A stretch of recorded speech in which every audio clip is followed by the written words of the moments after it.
I love helping neurodivergent people make money, and I do it every single day. Did you know that?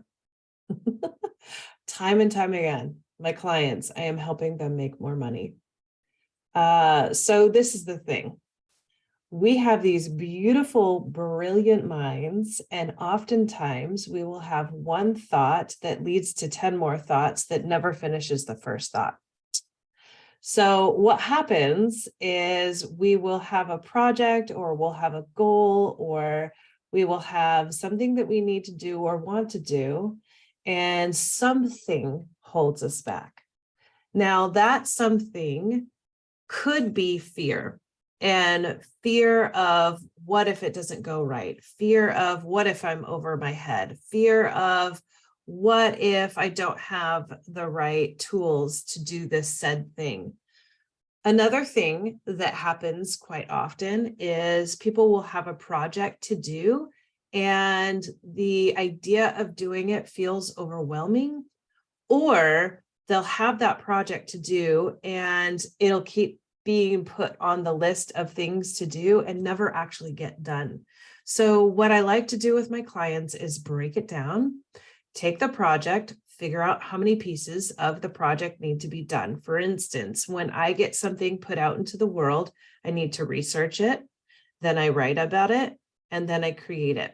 Right? So that's 3. So I will put research on my calendar, writing on my calendar, and creation on my calendar. And what I do is I really try and figure out how much time it's going to take to do each thing.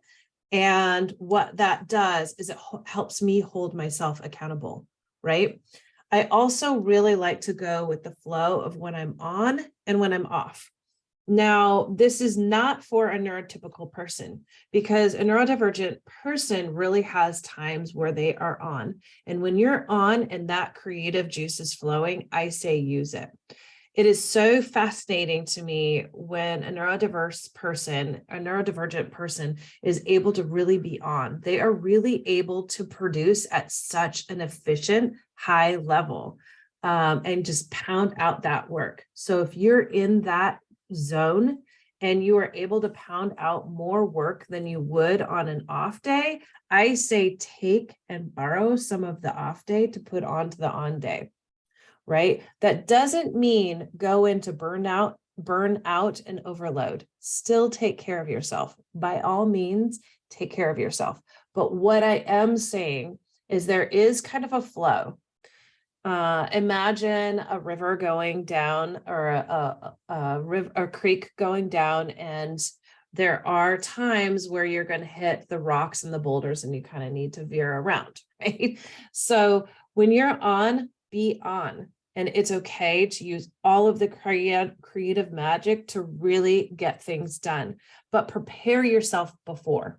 Right? So if you're having one of the off days, or you're having one of the days where your energy is low, or a morning when your energy is low, or whatever, afternoon when your energy is low, however it comes for you, it's different for all of us, right? Take that time to get everything in your brain out on paper, or Remarkable, or notes on your computer, however you want to do it, but get all of the tasks that you need to get done out of your brain. Use the slow times to plan, right? Okay, so then when you are planning, you get everything out of your mind. You put the order of importance it is, right? And then allot time for it. Figure out how much time it will take to do said thing. For me, I don't like to give myself too much time to research. Why? Because I hyperfixate.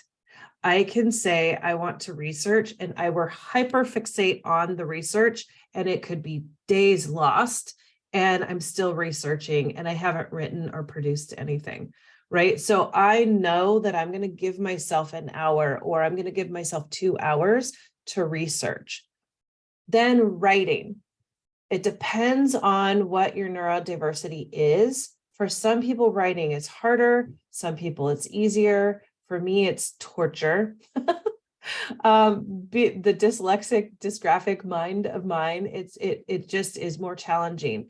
So what I do is I always know that my first 15, 20 minutes is going to be on my brain, really getting in the process of the creative style. But once it's there, it's there.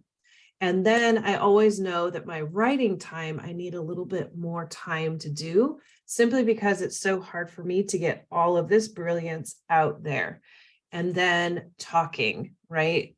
Sometimes I need to talk to, a voice memo thing, or talk to a computer, or talk to a friend to get it out of my brain, out of my mouth, and then record it and get it out on to something written.